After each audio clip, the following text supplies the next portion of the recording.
thanks for being here. I love conspiracies, and I've always had a real curiosity with stories and accounts of the dark side of the Catholic Church. So your book really struck a certain chord with me.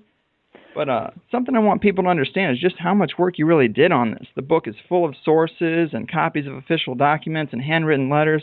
In fact, the book comes with a CD of thousands of documents. I mean, this is more than just a hunch, Paul. How'd you get started on this subject, and how much work have you really put into this?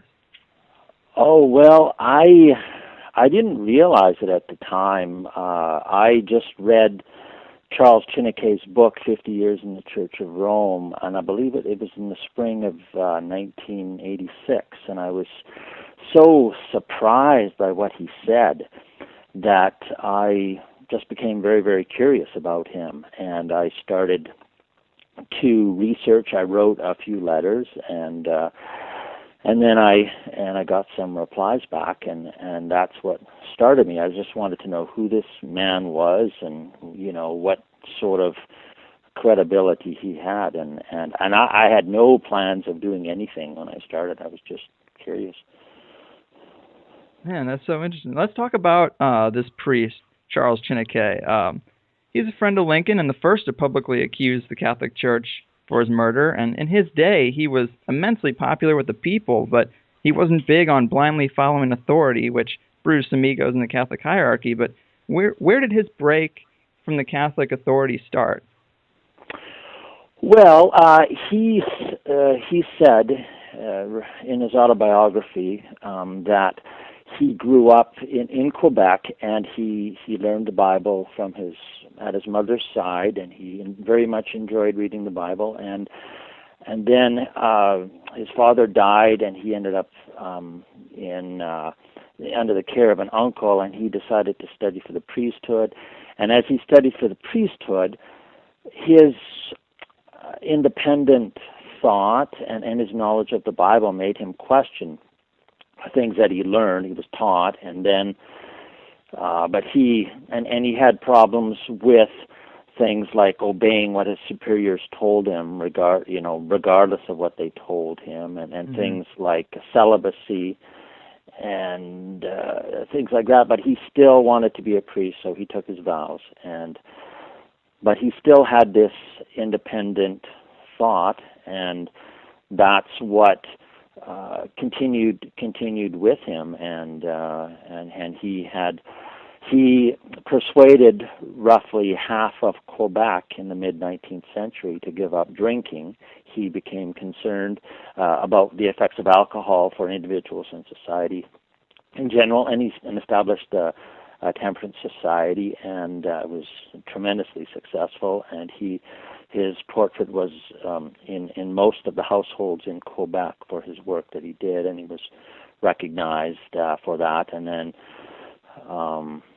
he ended up down in Chicago area, well, actually south of Chicago, invited by the Bishop of Chicago. And then he had a very, very public clash with a different Bishop of Chicago, which was well covered by the Chicago press. I believe the Chicago Tribune reported on him about 100 times, and that actually resulted in that bishop being summoned to Rome and removed as the Bishop of Chicago. Wow. Yeah. I mean, that just shows like the kind of influence he had. He was a immensely popular guy. And one of my favorite things that Chinekay says about his problems with the priesthood was when he was training in his college years. He said that instead of stimulating the pupils' intelligence, Roman Catholic education institutions tried to prove that each student's own intellect was actually his greatest enemy. And, I think that's so true, but why would someone so wise to the authoritarian brainwashing of the church continue to be a member of such an organization for so long? That's a very, very good question. And you can ask that. I mean, this church's teachings hasn't really changed, and you have very intelligent people even, deciding that's what they want to be under. And so that's a good question. It has a hold on people. It's tremendous. In Quebec, most Quebecers don't go to church. They I believe in the 50s and 60s, they 90% of them would go to church, and now it's more like, I think it's around 15% or something like that. But they have no plans of changing their religious affiliation, and so it's quite an interesting thing why that is. Yeah, it is definitely a weird thing. I grew up in the Midwest where it's definitely prevalent, and it never did really click with me. But let's fast forward a bit to the conflict that put Charles Chineke in court with the bishop in Chicago. It also brought him and Abe Lincoln together. Yeah, no, it wasn't actually the bishop. Chineke said that it was a prominent Catholic, Peter Spink, who the bishop used. But there is certainly a Chineke biographer, Richard Lougheed, out of Quebec, an academic out of Montreal, said that there's very strong points to show that Chineke was correct, that the bishop was behind the prosecution. Because he stood up for the French in Chicago, they had. The reason he went there was because a lot of French Canadians were leaving Quebec and going to the United States, and they were going to the larger urban centers where they were, quote, losing their religion, and that concerned the Catholic Church. So they asked Chineke to come down and establish a French Canadian Catholic colony south of Chicago, which he did. And so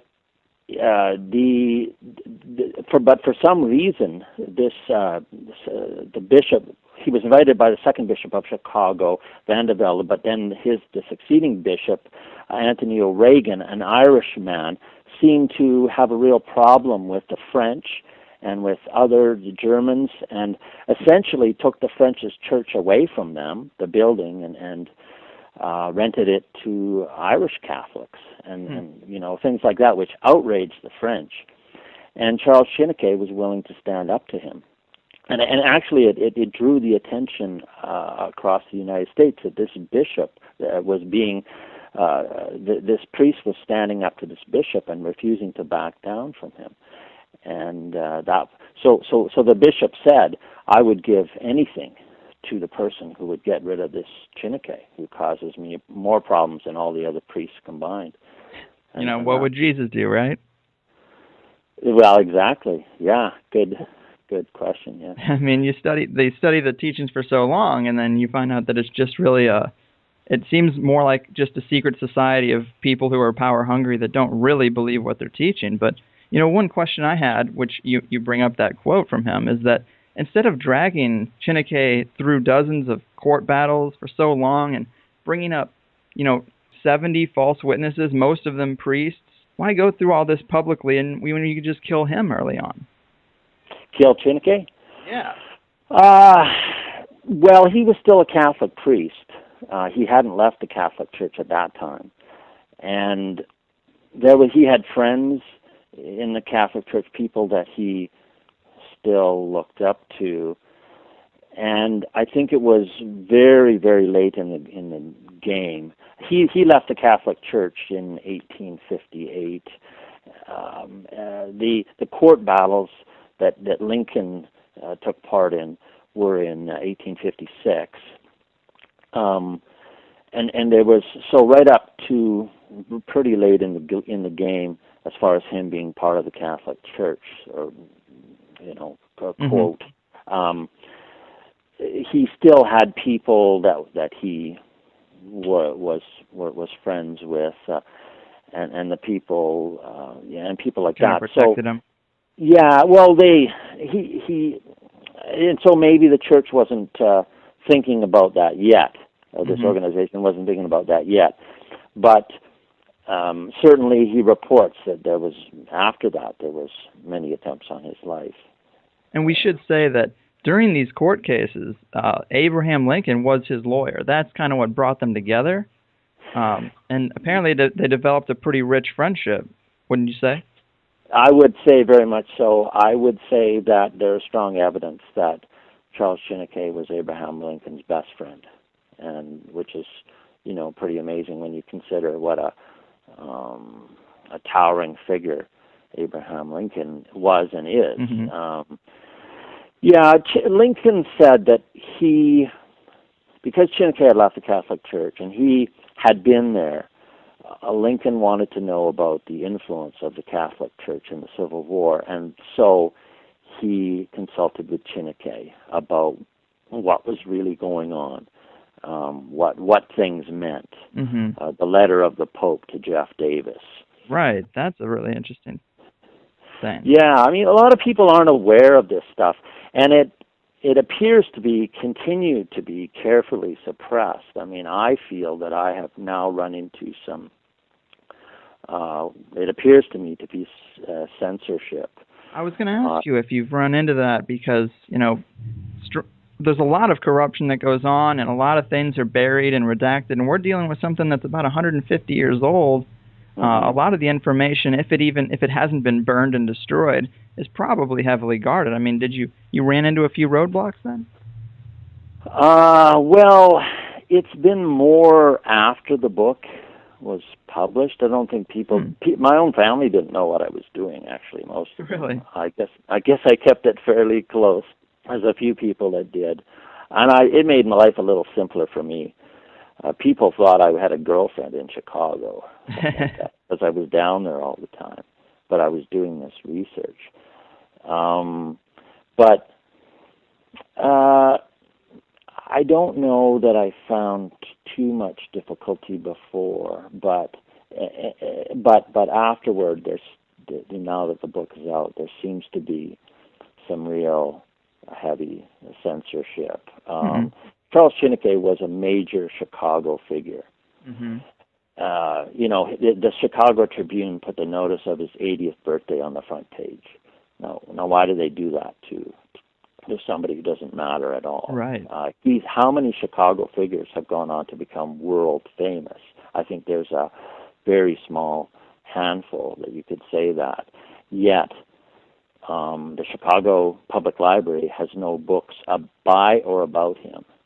And there's no plans to change. The Chicago Tribune, this is their own history, which they apparently have it appears to me they're suppressing their own history to make sure they don't offend this organization. Because they're sure not interested in what I found. And I've run into other instances where, in Canada, the Canadian Broadcasting Corporation, according to Richard Lougheed in the 2009 biography of Chineke, Chineke is still Canada's most successful author of all time, yet Canada's national broadcaster, the CBC, has never mentioned his name on a national or provincial broadcast, as far as I understand, and have no plans of changing that. That's a curious thing. It makes you, to me, that validates the information. Yeah, no, and there's other instances that, like you say, it all seems to fit together. Now, as Chineke's lawyer, Lincoln clearly got on the bad side of some people in the church hierarchy, but was there obviously there was a bigger motivation in plotting to kill the president than to settle an old grudge. But your book points out several instances of the church backing the South in the Civil War in secret. But what was their motivation for doing that? Well, I would advance the same argument that Chineke does, that the Catholic Church believes that ultimately it's the Church of God, the God that created everything, and as such, they make the leap to the church should rule the world, and so power should, and the Pope, certainly at the time of the Civil War, and it was published in the New York Times, he publicly railed against things like freedom of religion and freedom of speech and democracy. And so therefore the United States, as I believe the only important democracy in the world at that time, certainly the foremost democratic nation in the world, I believe provided a threat to this institution that I suggest believes that in the divine right of kings, and then the church setting up the kings, therefore really controlling things. And let's talk about that letter you mentioned from the Pope to Jefferson Davis. That was a really telling document. I believe so. And here is this Pope writing a letter to Jeff Davis, calling him the President of the Confederate States of America, instead of the man leading a massive rebellion against the U.S. nation, almost causing the deaths of hundreds of thousands of America's finest young men. And yeah, that's what he did. And Chineke said that it was a recognition of the Southern Confederacy by this European power, by the Vatican, by the Roman Catholic Church, and that it was an arrow also aimed right at Abraham Lincoln, saying that he was fighting against a nation that the Pope recognized. Yeah, I mean, it seems like the assassination, as the Civil War was coming to a close, was kind of a last-ditch effort to throw the country back into chaos. But how do you think the church really would have benefited if the South would have won the Civil War, or had all four of their planned assassinations been successful? Well, I mean, if the four planned assassinations had been successful, it would have certainly thrown the United States government into chaos. And what were those four, by the way? We should tell people. Those four, yeah, sure. That was the president, the vice president, the Secretary of State, Seward, and the head of the Union Army, which was General Grant. They were slated for assassination, but of course, they were not killed. The Secretary of State, many people I think don't know that he was almost killed. Right. He had a brace from a carriage accident around his neck, which I believe saved him from being stabbed to death by another member of Booth's group. It was a lofty goal, but had it been successful, do you think that the country would have gone back into chaos and the war might have turned? I mean, it seemed like it was pretty much over at that point. Yeah, you would think so. It's hard to know whether it would have succeeded, but I guess the people that were attempting it must have believed it was worthwhile. And like you say, it was pretty much a last-ditch attempt, although the Civil War wasn't over till the next month, and there was still, actions by Confederate forces even through that summer. But it's hard to tell what would have happened, but they seem to think that there was a chance still. Right. Well, let me kind of switch gears on you. There's a large part of the conspiracy community that claims Lincoln was killed by bankers because he was planning to usher in a new non-debt-based currency, which seems to be historically the number one cause of political assassinations. But have you come across that opinion at all in your research? Well, not too much. I don't know what the points would be that would favor that. I don't know how Booth would be linked to some banking, and his group would be linked to some banking organization. Yeah, it seems to be just kind of a general thought I hadn't heard too much about. I mean, the motivation is there, obviously, to keep control over the currency, and that kind of thing happens. But I guess from your research, there's no link for John Wilkes Booth to the banking industry or banking cartel, but it is clear that there's a link to the Catholic Church, correct? Yes. Most, if not all, of the conspirators were Catholic, including Booth. And that was at a time where that wasn't quite so normal as it is today. Well, no. Well, there shouldn't have been any involved in that, right? And or any, quote, Christian church. But they were overrepresented some 6 times, something like that. I mean, the amount of Catholics in the United States at that time and in Washington was about 11%. and yet a majority of them were Catholics. And as I say, they were certainly dominated by Catholics, and they may all have been Catholics, because we've sort of found out relatively late the proof that Booth was a Catholic. Yeah, I mean, there's very strong evidence for that. The news of Lincoln and Seward's murder is talked about in Minnesota, far removed from Washington. Now, what did Booth and company have to do with that? Well, Chineke pointed out that was a place where there was a very large institution for training Roman Catholic priests out there, and this news, that's how that got out there. And before the events happened, hours before the events happened, their murders were spoken about, and then you have the fact that the person who headed the official U.S. investigation into Lincoln's murder, Secretary of War Edwin Stanton, believed that his murder was a result of a Catholic plot, and that's pretty hard to get around. Mm-hmm. Because if you look at the murder of John F. Kennedy, whenever there's a report and people questioning whether the single gunman theory or account is correct, they always mention the Warren Commission. Well, the Warren Commission, and what it concluded, well, the Warren Commission was the official U.S. government investigation into his murder. So, yes, I believe there is very strong, essentially circumstantial evidence that indeed the Jesuits were behind it.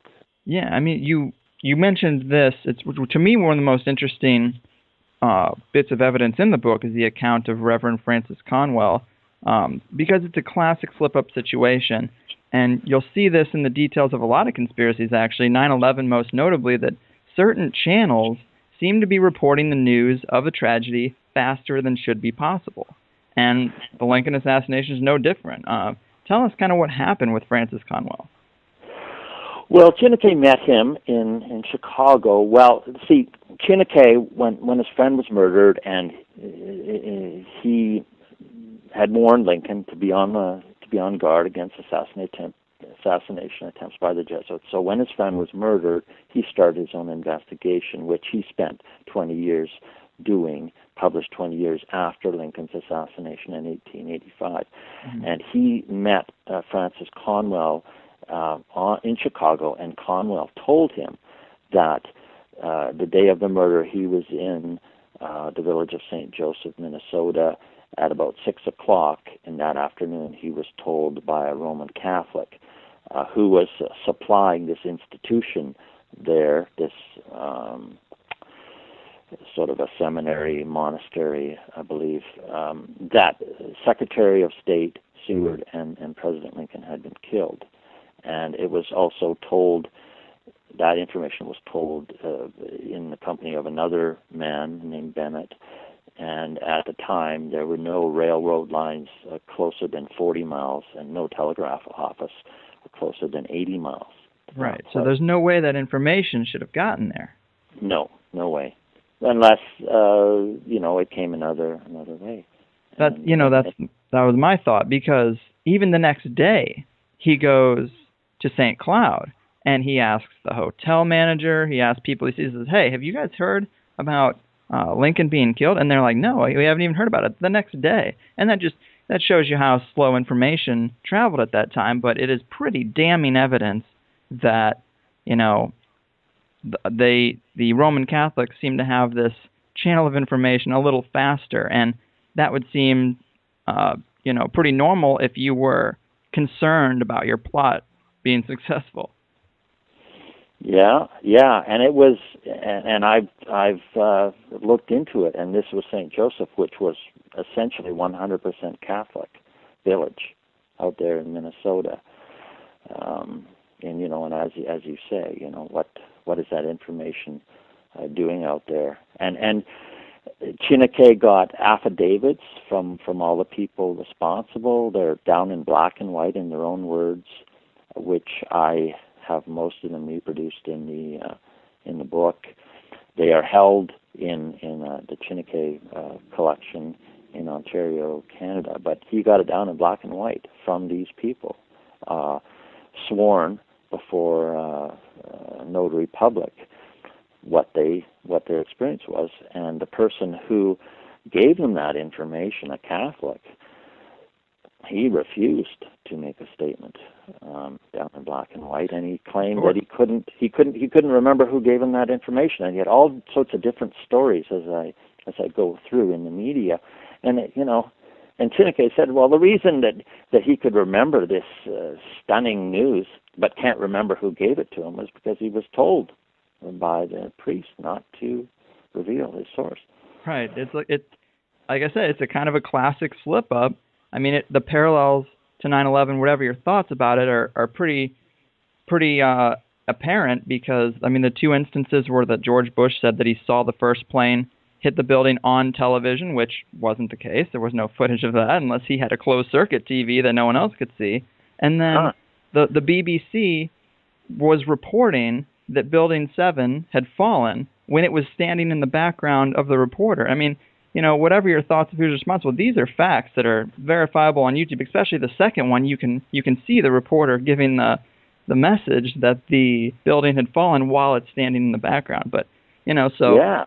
I've seen this happen before, and it seems like a kind of a classic slip-up. It's the most damning evidence to me. But, I mean, what do you think were some of the most damning pieces of evidence outside of that convinced you the church was responsible for the assassination?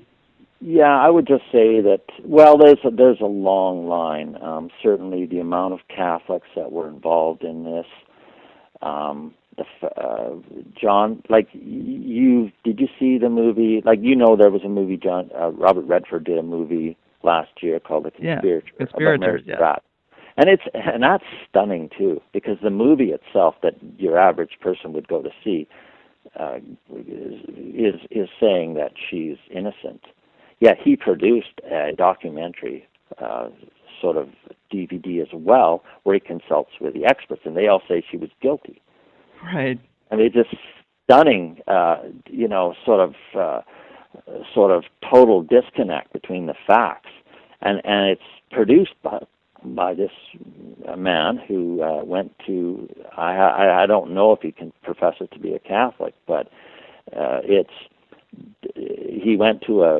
he's Jesuit trained. He went to a Jesuit university, and he bankrolled it, and I think his name is Ricketts, and it's about Mary Serup, and I believe it's the ongoing attempt to rehabilitate her image, which is a pretty tough go, and then there's also Dr. Samuel Mudd, where we get the term his name is still Mudd, or name is Mudd, and then there was a wonderful book written called His Name is Still Mudd about the attempts to try and rehabilitate his image and try to explain the facts away. But I'm sorry, Mary Surratt's son immediately, the facts show, went north to Catholic Quebec, and he was sheltered there by the Roman Catholic Church, and then he went across Europe and ended up in the Papal Army, and then there were attempts to manipulate his trial. There's just a long list of circumstantial evidence. I would say the amount of Catholics in the plot.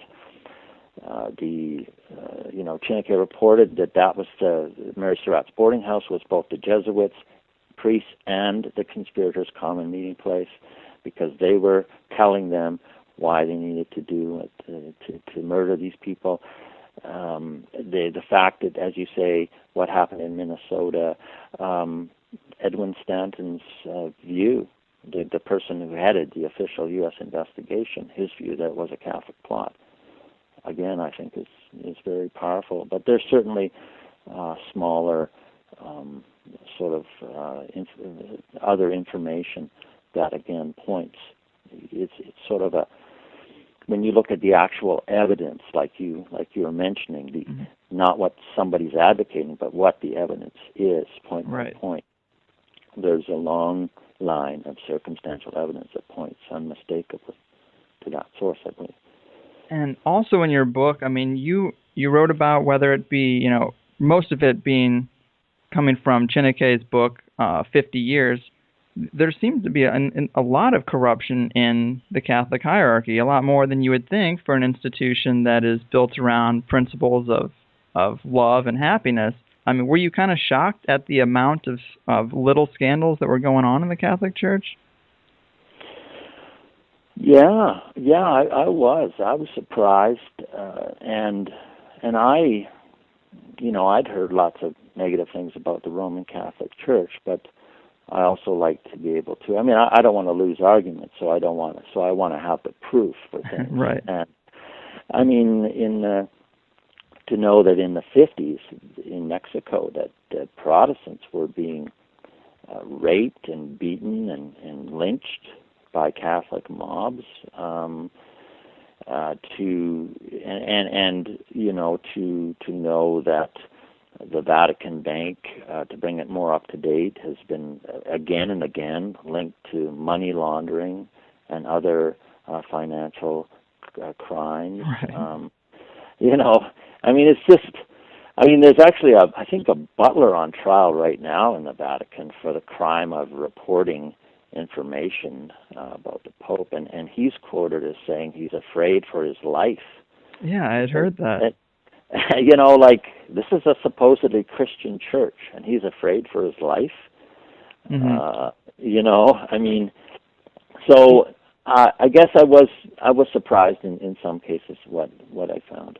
Yeah, I mean, that's kind of, as you go through the whole conspiracy itself, towards the end of the book, you ask, is the assassination of a president something the Catholic Church would do? Is it consistent with the character of the Catholic Church? And you obviously conclude that it is. But what other actions of the Church have brought you to that conclusion? I mean, have you researched the corruption at the Vatican Bank much? Well, again, I did not receive any Canada Council grant or any National Endowment of the Arts. Probably locked up pretty tight.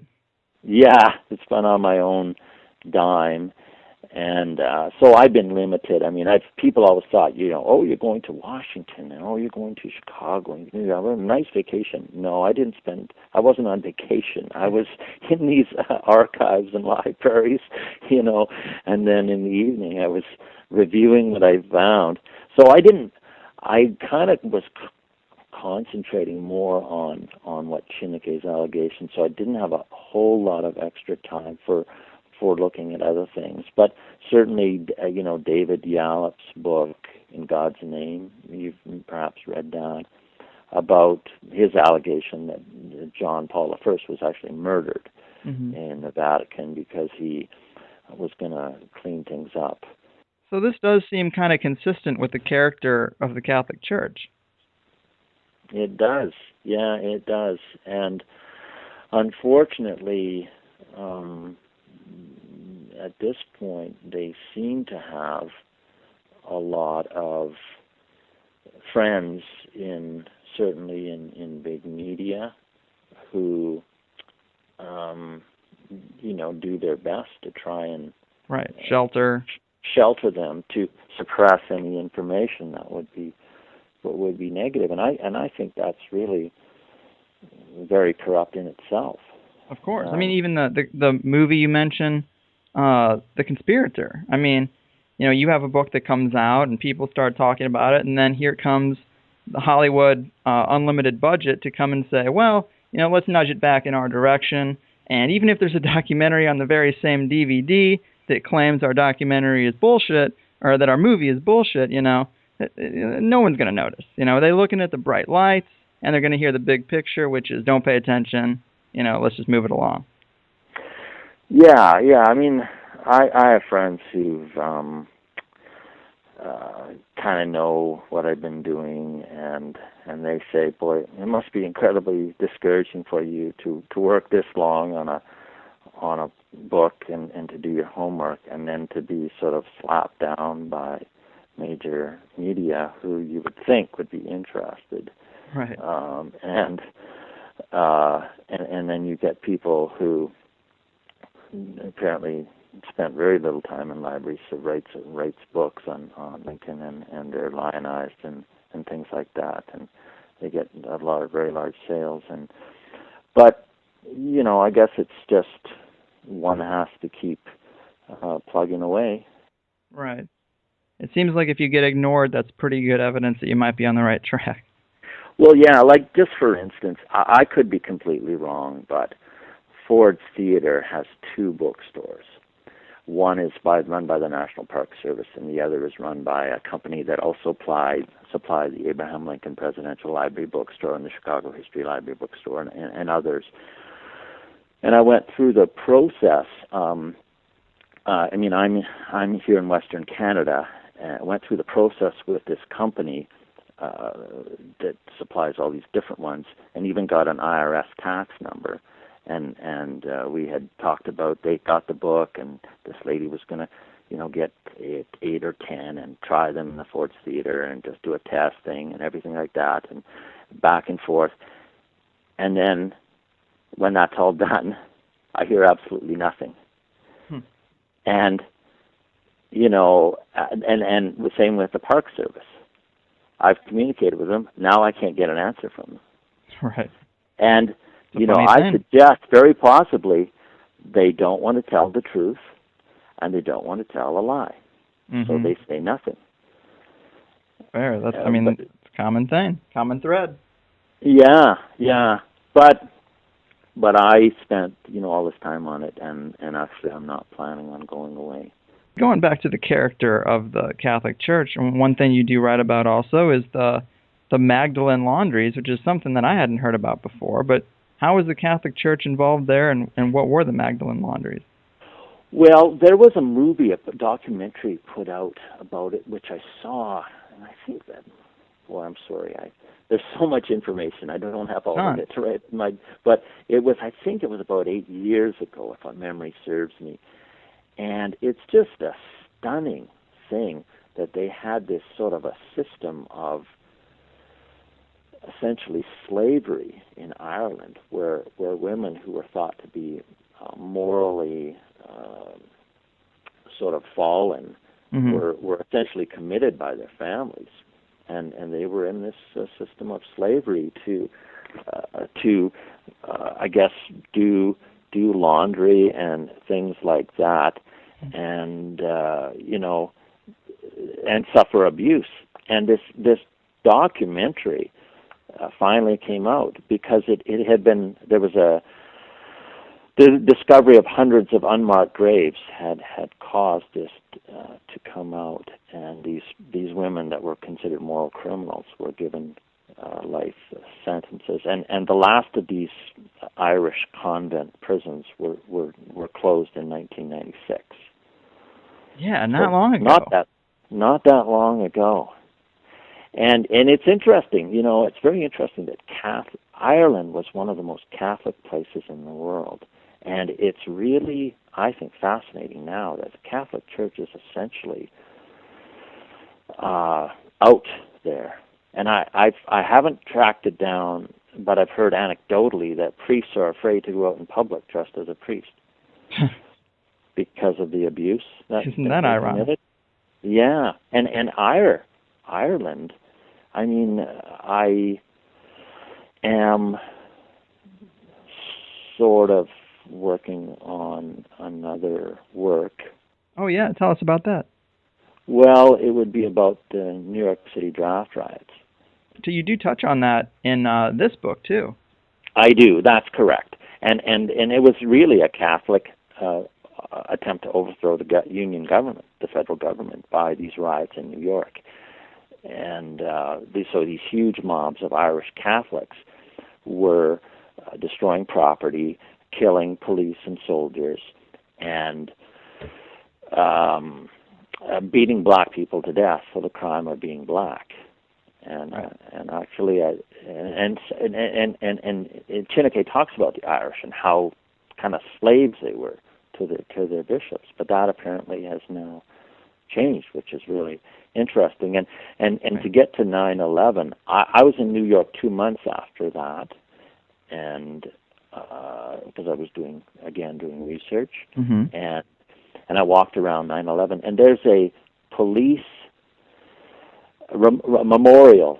I forget. I think it's called the Wall of Heroes, and they list all the police that have died in the line of duty.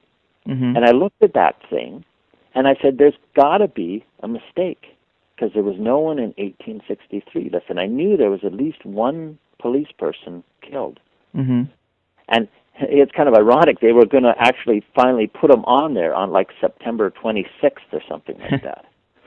And then so like 100 and some years later, they just miss it by 2 weeks because this 9/11 happens. Yeah, but how does it take that long to put his name on there? And again, I think that has to do with the suppression of this information. And I've been in contact with the City of New York Police Department, and they have now actually found another, I believe it is 2 or 3 policemen that they now list as having died during that time on the line of duty. Yeah, it's interesting that they would miss that. I mean, just rather not bring it up. It might lead people down a trail, and let's not talk about it. Yeah, and that's something else. I mean, you talk to people in Chicago and stuff, and they look at you like, like I've never heard of this stuff before. And I believe it has been relentlessly suppressed, and it's terrible what was done to the black people of New York during this time. And there ought to be, and the Roman Catholic Church could have stopped it, but they did not. And right. They were also involved behind the scenes in World War II with the Nazis. I mean, they have a track record of being on the wrong side of conflict. They do, absolutely. But people still give them money on Sunday. I guess. But people don't know what they really did, and large, and the media are helping that out. It appears. Definitely. So it's I mean, what was done in Yugoslavia was just horrendous. I don't know if you've ever heard about that. I don't know about what happened in Yugoslavia. It was there was a man whose name was Pavlik, and he wanted to make this part of the world Catholic, and I get my information from a Time Life source, and that when the Nazis took over Yugoslavia, they installed a vicious homegrown fascist named Pavlik. He was a longtime advocate of Croatian independence and the founder of a pro-Catholic terrorist organization known as Ustashi, or rebels. And his plan was to eliminate the alien elements, Serbs, Jews, and Gypsies. And the Serbs, who were Eastern Orthodox, he had a simple plan for them. 1/3 would be exiled, 1/3 would be converted to Catholicism, and 1/3 would be killed. And what he did sickened the Nazis. Really? If you can believe it. And according to this Time Life source, the Germans, who shared local occupation duties with the Italians, were first embarrassed and then sickened by the Ustashi's indiscriminate bestiality, and they wanted to replace him, but they couldn't. But he took the precaution of having his likely successor murdered, and the Germans were not able to find someone else, so they let him. Let him bang animals. Yeah, and so the Ustashi massacres, they report, by the time the killings were finally brought to an end, the Ustashi had taken an incredible toll of Serbs, variously estimated from 350,000 to 750,000. And efficient. This, you've never heard of it. No, that's not saying much that I haven't heard of it, though. Well, but a lot of people haven't. Right. Many people have never heard of this. And it's pretty, it's pretty terrible. I don't know if you were aware that the Catholic Church helped Nazis, war criminals, to escape. Right, I'd heard about that. So did the U.S. government, apparently, with Project Paperclip. Yeah, they did, and that was very, very wrong. and there should be it should be cleared up. Well, that's the hope, but I guess my argument would be, I mean, it's they've gotten away with it for so long. I think that the same players are still there. At least, they're cycling through, of course, the lifespan of people is not 150 years like the Lincoln assassination was, but the culture is still there. It's a culture of criminals, and I think those same people are still in power, and they've never really been fully exposed, though we get closer all the time with the internet. I mean, that's probably the biggest box opener that we've had, to take the lid off some of this information. But I think those people are still there, so that's why we're still not really going to ever, well, at least not at this point, get that stuff to go mainstream. But, towards the end of the book, you also talk about a few modern plots that you think the Catholic Church may be involved in. Let's talk about that a little bit. Sure. Which ones were you thinking of? Most notably, you spent some time talking about the idea that they may be responsible for the Mexican illegal immigration, or that they may have a motive there and bringing over a lot of Catholics from across the border. Because didn't they do something similar in Canada, or support something similar? Well, certainly the most Catholic part of Canada, Quebec, there's been an ongoing attempt to separate from the rest of Canada and break the country up. Mm-hmm. And there was actually the New York Times also. There was a write-up about the attempt to bring Catholics into New England from Quebec and to take over that part of the United States. The Catholic Church have talked about really invading the United States and taking it over. And I quote from priests that who really say this. I'm just trying to find it. No, yeah, you do have some quotes in there that they say, they're very passive about it, but they suggest, hey, maybe you should cross the border and have a bunch of children. And it seems so like, I hate to even entertain it really, because it is, to me, such a non-issue. I don't really find immigration to be a important issue. Mm-hmm. But it is, compared to the corruption, the corporate corruption, and the type of money that's getting spent on wars, I feel like immigration is kind of like paying attention to a mosquito on your arm while a horse is raping your throat. It's such a minor thing, but people like to hype it up because you put it in front of all those other corruption, and then no one ever digs that deep. But it is interesting to think that the Catholic Church may actually still today be trying to. I find it to be an irrational thought, and kind of a paranoia that kind of is fueled by racism that some conservatives have. But it may be interesting that they may actually be trying to infiltrate the southern states and then get a majority and then bring up a rebellion and try to secede in some way. Yeah, well, that talk has surfaced, and I find it very interesting that wherever you find these concentration, well, you find Catholicism, you find separation, you find corruption. I mean, why they, first of all, why aren't the prelates telling them, well, this is the United States, they have their own law, and they're allowed to make their own law, so don't break their own law by illegally immigrating. Right. You would think they would at least just say that. Yeah, and teach their people that, but instead they're advocating for them to come in. And, why, and another question is, why are they even coming north? When you cross the border, the air doesn't change, the soil doesn't change. Right, but the economic situation changes. Sure, but that's based on your political system. And so you have people from a predominantly, overwhelmingly Catholic country risking their lives to get into a Protestant country. Doesn't that tell people anything? Why is Mexico such a basket case? Well, I think people are willing to compromise their religion when money's tight. Oh, sure, no, but what I'm just saying, I guess my point is why is Mexico so messed up? Well, right, yeah, I mean, that we never talk about that.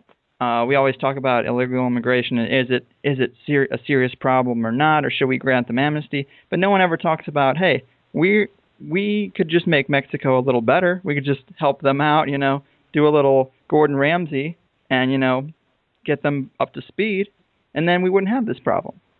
Yeah. Yeah, well, I believe the United States, certainly there's some tremendous problems down in the United States.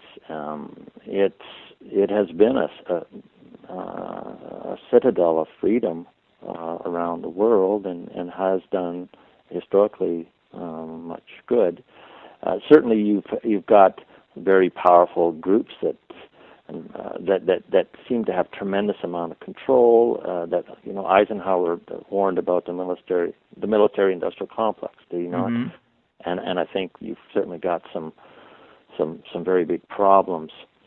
But I would suggest that it is a plan to when you have enough Catholics in an area, then the area becomes Catholic and they become influenced by this church.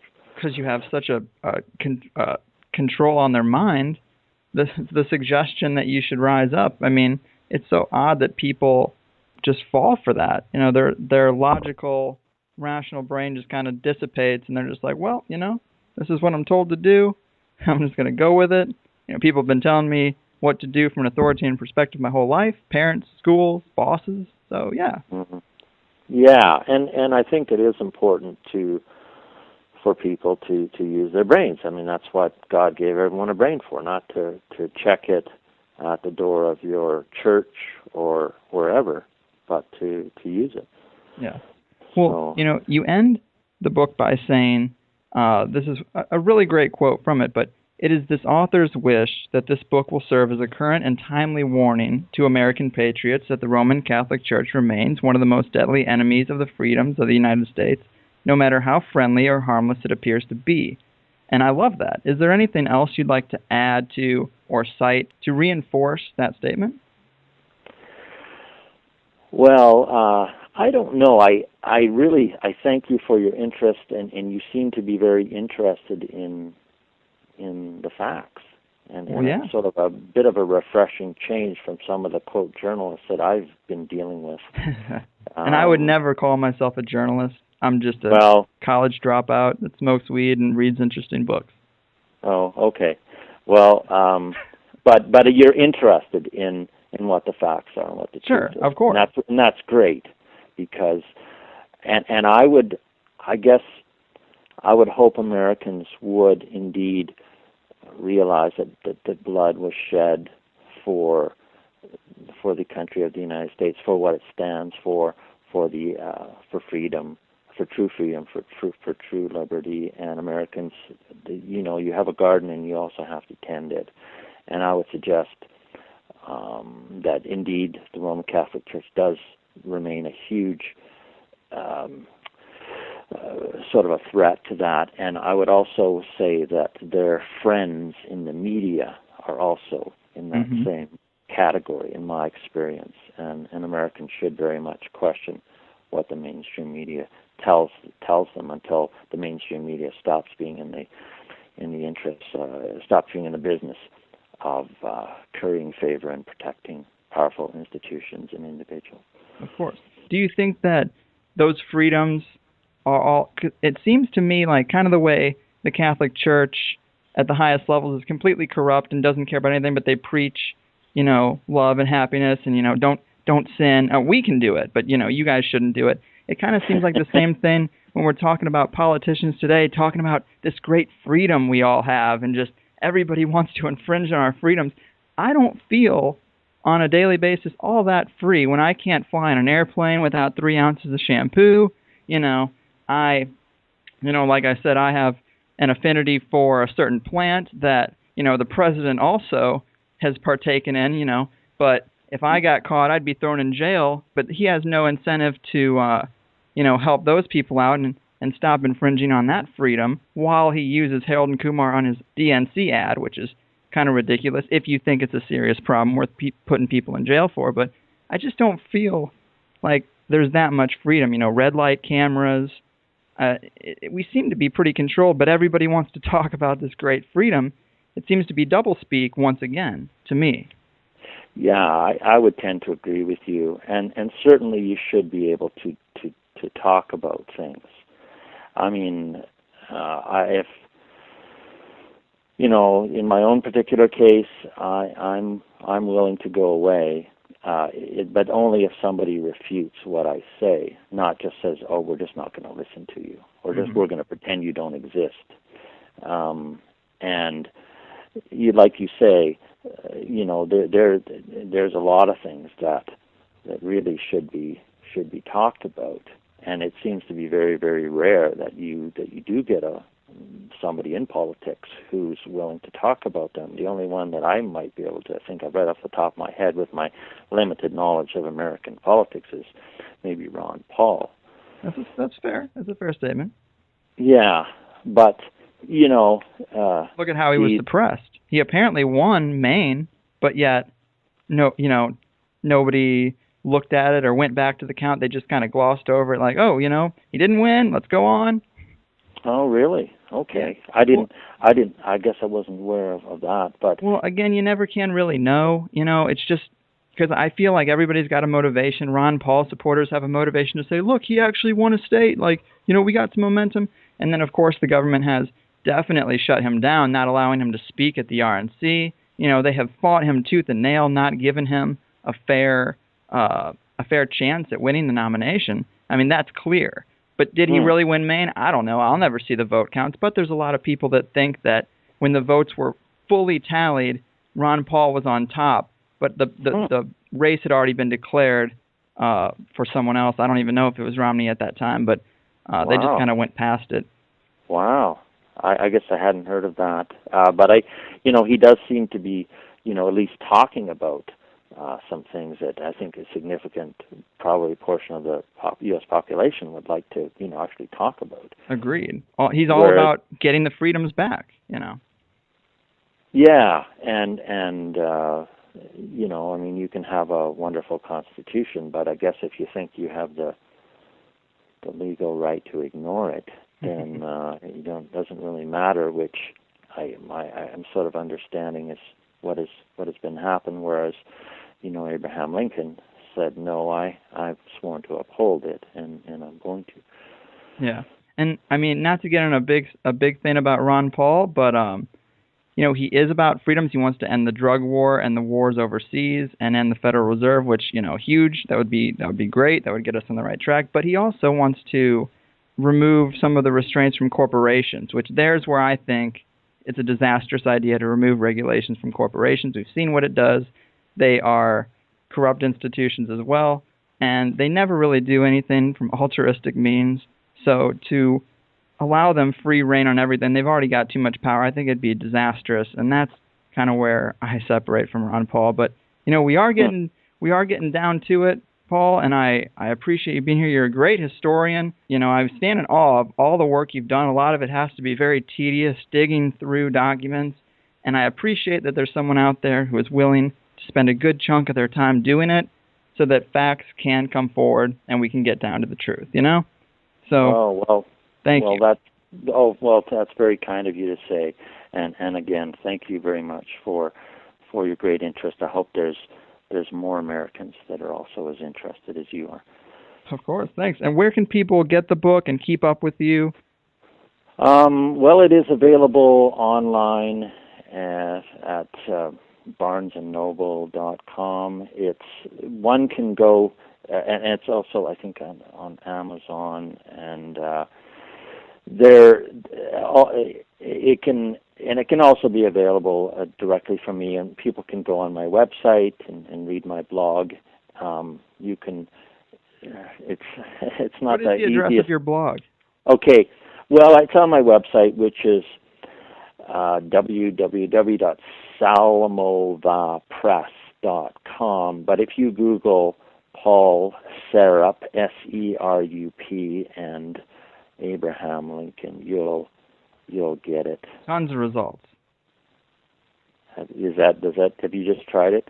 Oh no, I did it in preparation for the interview, Oh, but okay, yeah, okay, it no, does okay, come up I with didn't know tons if of you were. results. You are the guy when it comes to talking about this particular conspiracy, and again, it's great that you spent so much time and dedication learning about it. And you say your next book is going to be on the draft rights. Is there anything else you're working on, or when will that be coming out?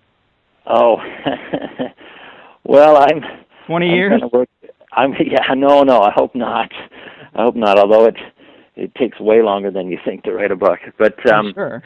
yeah, no, I see. I also work at renovations in another family business right now. But I would hope I could maybe get it out. I'm just thinking maybe possibly this year, or maybe early next year. We're in the 150th anniversary of the Civil War, so we're coming up to the 150th anniversary of that time next July. So maybe before then, but we'll see how things go. Well, I look forward to it. It's always important to expose the shady past of organizations, especially ones that still wield power like the Catholic Church today. So again, thank you. I hope society rewards you for the service you've done to our historical record, and it's been a pleasure, Paul. Thank you very much. Have a wonderful day. Folks, that's the show. Check out another great track of truth from Heist Click. You can hear more from them if you follow the link. Find the Higherside Chats on Facebook.